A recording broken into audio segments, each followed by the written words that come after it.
Shalom Arav. Comment allez-vous? Très bien, content d'être avec toi pour notre émission. La paracha, parlons-en. Alors, parlons-en, que tu nous racontes un peu sur Parachat Chayei Sarah. Alors, Parachat Chayei Sarah, il y a beaucoup de sujets, mais on voit au début que la paracha va nous raconter tous les efforts que va faire Abraham pour enterrer sa femme Sarah. Maintenant, dans les commentateurs, on voit on nous raconte qu'Abraham a été éprouvé par 10 fois, 10 épreuves. Durant toute sa vie, c'est-à-dire? Durant toute sa vie, 10 grandes épreuves. Maintenant, d'après tous les commentateurs pratiquement, la dernière épreuve, c'est ce qu'on a vu la semaine dernière dans Parashat Vayera, c'était le sacrifice de son fils Yitzhak. Mais il y a un commentaire, un Rishon, qui s'appelle Rabbeinu Yonah, aussi on voit son nom du Ramban, qui dit que non, Akedat Yitzhak, le sacrifice d'Yitzhak, c'était pas le 10e, c'était le 9e. C'était quoi le 10e? L'enterrement de Sarah. C'était la 10e épreuve, l'ultime épreuve de Abraham. Qui est censée être plus dure que la 9e. Alors je ne sais pas si elle est censée être plus dure, mais elle est censée être couronnée une vie d'épreuve. Alors on se pose la question, on dit en quoi cette épreuve-là était aussi grande, était aussi importante pour Abraham.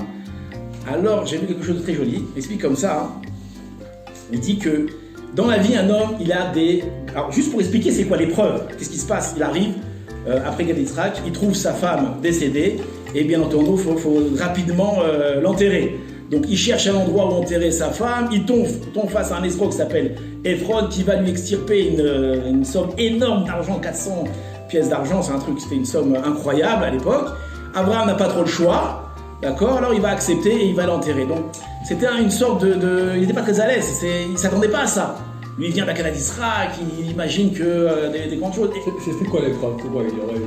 Alors, l'épreuve, c'est de tomber face à quelqu'un qui va abuser de la situation, de ta faiblesse. Qu'est-ce qu'il aurait pu faire, Abraham? Alors, il n'aurait pas pu faire grand-chose, mais ce qui est important, c'est comment il a réagi. Alors, l'explication a été comme ça. Il dit que dans la vie, les hommes sont confrontés à des fois à des grandes épreuves, des très grandes épreuves. Est-ce que je me marie avec elle ou non? Est-ce que je fais mon alia ou non? Je vais à la yeshiva, je fais des études, qu'est-ce que je fais de ma vie? On est confronté à des très grandes épreuves. Qu'un soldat, il a l'armée, est-ce qu'il va risquer sa vie pour sauver son ami ou pas? Des épreuves extraordinaires. Et ces épreuves-là, ça montre le courage et l'intelligence d'une personne. Mais il y a d'autres épreuves, c'est les épreuves de la vie ordinaire. Vous rentrez dans une queue, il y a quelqu'un qui vous double, d'accord? Comment vous allez réagir? Vous allez vous mettre en colère? C'est un truc qu'on ne s'attend pas. Et comment on réagit? Alors Abraham Avinu, très bien, on t'a testé, on a vu dans les grandes choses, tu étais au top. Vraiment, tu t'es comporté comme Abraham Avinu. Mais dans la vie de tous les jours, t'es qui? Est-ce que dans la vie de tous les jours, t'es Abraham Avinu? Et c'est ce qu'on nous demande. Toi, dans la vie de tous les jours, t'es rabbin un tel, ou t'es ingénieur un tel, t'es docteur un tel, tout le monde t'honore. Mais à la maison, comment tu te comportes? D'accord? Avec ta femme, avec tes enfants, avec ton voisin. D'accord? Comment tu te comportes dans la vie ordinaire? Et c'est là qu'on voit la réelle grandeur d'un personnage, comment il se comporte dans la vie ordinaire. Et c'est ça, le couronnement ultime de Abraham. On dit même dans les choses de la vie ordinaire, Abraham, il a su se contenir et il n'a pas, eu aucune irère. Comment dire? Aucune mauvaise pensée. Non? Il a eu aucune mauvaise pensée envers Hachem. Il a reçu même cette épreuve-là avec grandeur. L'épreuve donc de voir que c'est pas facile, enfin il y a un escroc, etc.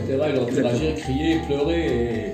D'ailleurs, vous avez quelque chose à nous raconter sur ce Ephron là, quand même, qui est un personnage. C'est ce que tu viens de dire, ça me rappelle quelqu'un qui roule très vite en voiture.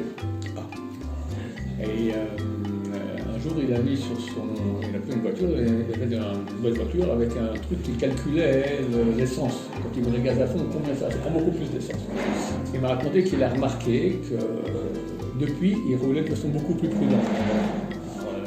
En fait, c'est écrit dans le Shema Israël, c'est marqué « T'aimeras l'éternel ton Dieu, tout ton cœur, toute ton âme, tout ton pouvoir. » Tout ton âme, même si on prend ton âme, tu vas être prêt à donner ta vie pour Dieu, tout ton pouvoir, de tout ton argent.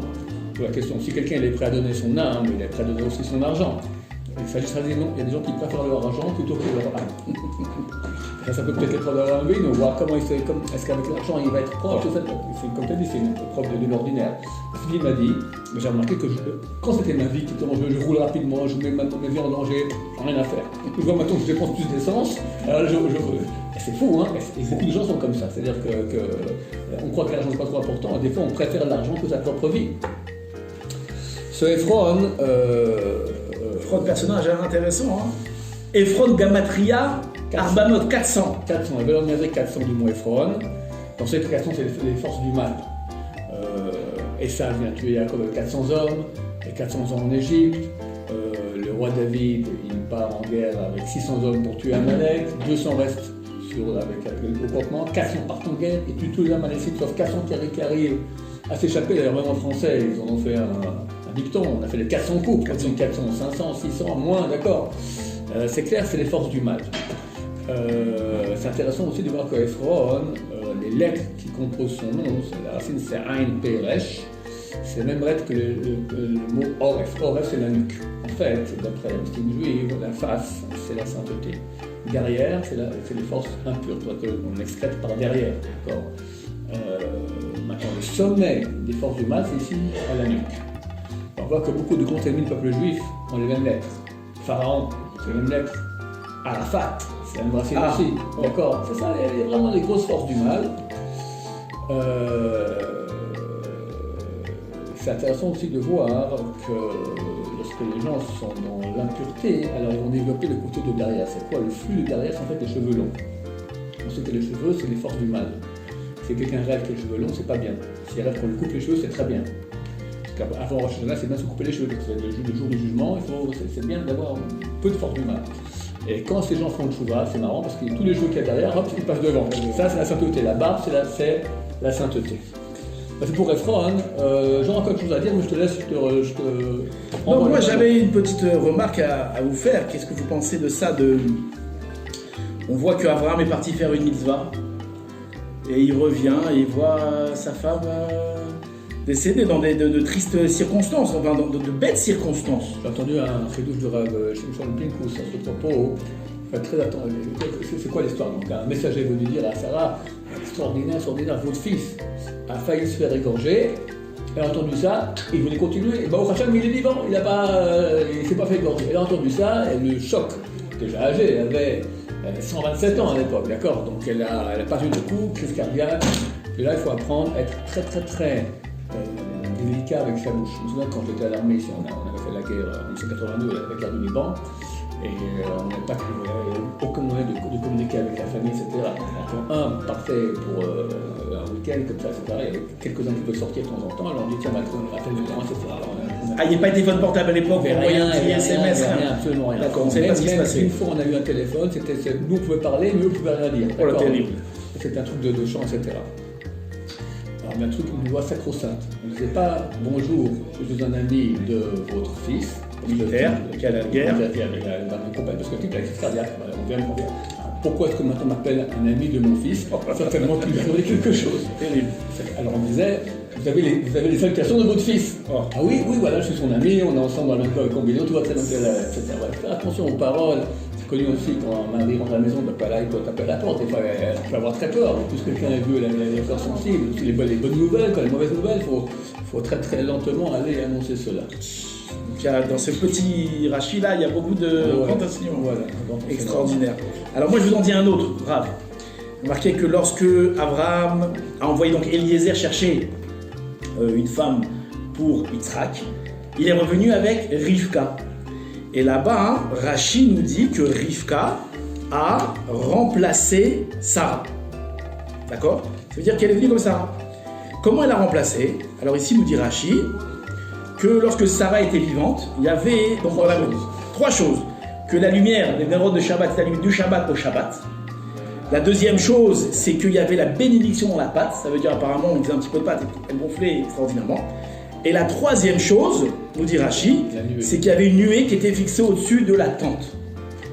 D'accord? Alors, qu'est-ce que ça signifie? Alors, il y a certainement des explications extraordinaires, mais par rapport, on voit que ici, Yitzhak et Rivka ont continué ce que ont fait Sarah et Abraham. Ça veut dire qu'ils ont continué à vivre en Shlom Bayit. Ils ont essayé de maintenir leur foyer comme leurs parents avaient maintenu. Alors qu'est-ce que ça signifie? Alors il y a un truc très joli, où il dit là-bas que la lumière est allumée d'un Shabbat à l'autre. Pourquoi est-ce qu'on allume la lumière Shabbat? Pourquoi on allume les nérodes Shabbat? Pour le Shlom Bayit. Pour le Shlom Bayit, pour pas qu'on en vienne à se cogner à droite, à gauche, quelque chose. Donc qu'est-ce qu'ils faisaient? Ils faisaient tout pour garder dans la maison le Shlom Bayit. D'accord, on faisait, alors c'est quoi faire tout? Je pense que le mari s'écraser, le mari ne laisse pas traîner ses chaussettes, la femme s'amuse pas à faire la spongia quand il y a tout le monde dans la maison. Il faisait tout pour justement s'efforcer de garder le Shalom Bayit. Et c'est pour ça qu'il y avait la lumière qui est allumée du vendredi jusqu'au vendredi, il y avait le Shalom Bayit toute la semaine. La deuxième chose, c'est le fait de faire la pâte était bénie. Qu'est-ce que ça signifie? Ça veut dire qu'il faisait attention à la parnassa. Comme Chachamim nous enseigne que très souvent les disputes viennent entre un mari et sa femme à cause de risquer de voir qu'il n'y a pas de parnassa, on prend l'argent, on le dépense bêtement. Alors la dame elle veut faire les courses, pas faire les courses, le mari il a vu les relevés de carte bleue de la femme, il commence à créer avec la femme. Et donc qu'est-ce qu'il faisait justement? Il faisait attention à la parnassa. C'est ça que ça signifie que la pâte était bénite. Ça veut dire qu'avec un petit peu il vivait et il ne vivait pas. Être honnête avec son argent. D'être honnête. Il y a la bracha. Exactement, d'être honnête aussi avec son argent, on peut rajouter largement. Et le fait aussi de vivre avec, pas dans le luxe, à dépenser, parcimonie, vivre comme il faut. Et c'est ce qui permet aussi aux enfants de grandir dans un cadre équilibré. Et la troisième chose, c'était la nuée qui était au-dessus de la tente. Ça signifie alors la nuée, qu'est-ce qu'elle fait? Elle cache la tente. Il vivait avec pudeur, avec snio. Ce qui se passe dans la maison, ça se passe dans la maison, ça passe pas à l'extérieur. Ils avaient une vie pudique. Alors, tout ce que ça entraîne. Et grâce à ça, alors, ils ont continué le travail de Sarah et d'Abraham. Ils ont transmis au Ham Israël, justement, toutes ces bonnes choses et tous ces conseils-là pour garder à la maison la paix au foyer, pour la maison d'Hachem, par Shatra et Sarah, c'était sympa. Bravo, Léo, très bien. Shabbat Shalom. Shabbat Shalom. Bonne paracha. Bonne paracha.